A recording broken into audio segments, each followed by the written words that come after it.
सुहावा में जिंदा शाह मदार मजार के करीब रेलवे लाइन पर अफसोसनाक हादसा पेश आया, जहां तेजगाम एक्सप्रेस की टक्कर से एक नामालूम खातून चल बसी। रेस्क्यू टीम और पुलिस ने मौके पर पहुंचकर लाश को तहवील में ले लिया और तहकीकात का आगाज कर दिया है।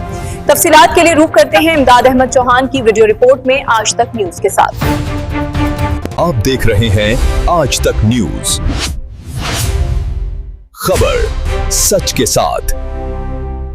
सुहावा में जिंदा शाह मदार मजार के करीब रेलवे लाइन पर अफसोसनाक हादसा पेश आया। तेजगाम रेल गाड़ी की टक्कर से तकरीबन 50 साल नामालूम खातून मौके पर जान बहक हो गई। रेस्क्यू 1112 और पुलिस ने लाश तहवील में लेकर तहकीकात का आगाज कर दिया है।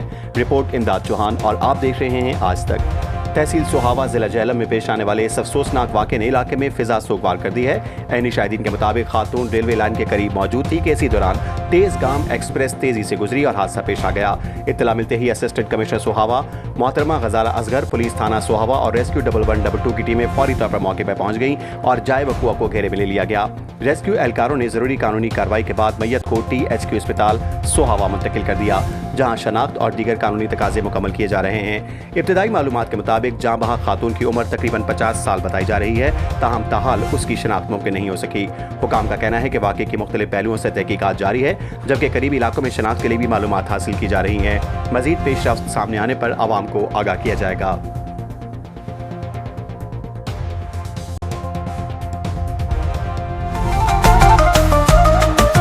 आज तक न्यूज, खबर सच के साथ।